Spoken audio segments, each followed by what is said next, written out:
Welcome to the American College of Surgeons Bulletin Brief from the Frontline Surgeons' Voices.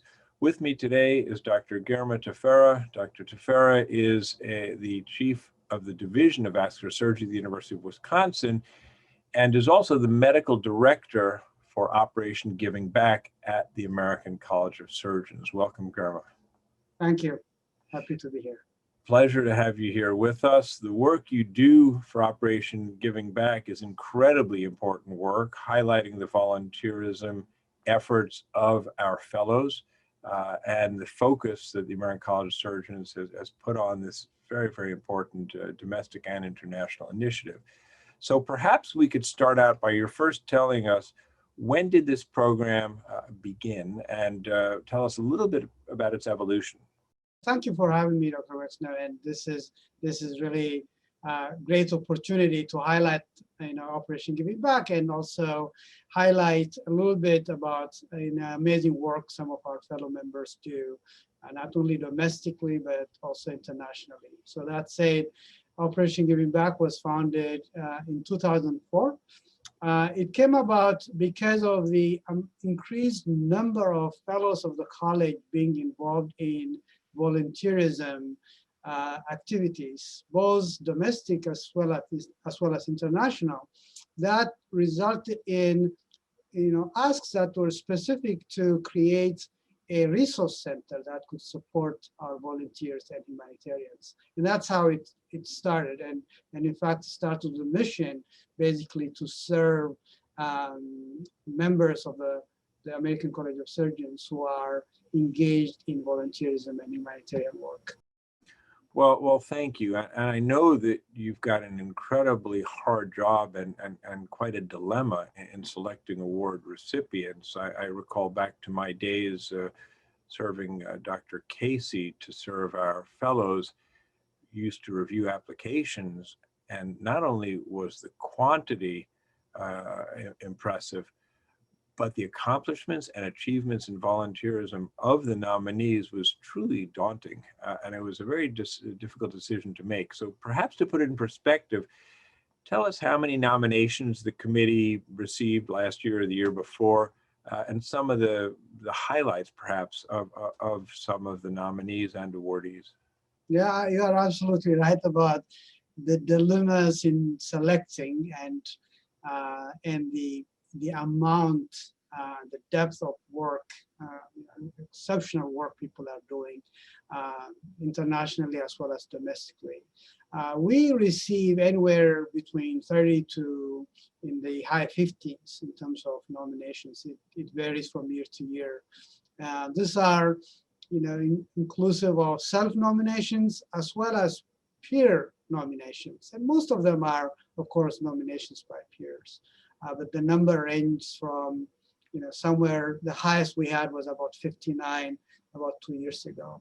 And clearly, every year it gets a little bit more difficult. And in fact, there are different categories of nomination, and there used to be 5, but we added a 6th one this year. And I can go over them quickly in terms for people to give them a perspective about how we have categorized them. One is the biggest one is really the one that covers the humanitarians who are dedicated their entire career, if you will, or most of their careers. And these are people who go and provide service either in domestic or internationally. And they do this by being, sacrificing their careers, if you will, in terms of careers at home. The international volunteers are usually those surgeons who are primarily in private practices or in group practices who dedicate a certain amount of their time every year for a long period of time, developing some sustainable systems of care elsewhere. And then we have focus on a domestic volunteerism that is really here in our backyards, where, as you know, there is a lot of needs, right? Both in our inner cities and in counties and cities that have very limited access to surgeons. And then we have the resident categories that wants to highlight and encourage our learners to get into this culture of volunteerism. And this year we have added an additional academic global surgeon because we see now more and more attention given from our residents and then our young faculty in academic institutions who are becoming a lot more engaged and involved in volunteerism abroad. So we have therefore the 6 categories that we are highlighting and seeking nominations for.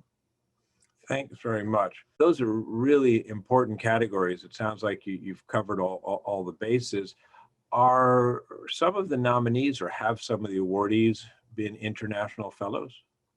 Yes. In fact, we had an international fellow last year, no, before last year, sorry, from India, someone who has done an incredible job in introducing cardiac surgery in low-resource countries, such as Mauritius at some point, but also in India, where he has dedicated a lot of time and also resources and his own money actually to take care of patients. And yes, so this is open to international fellows as well.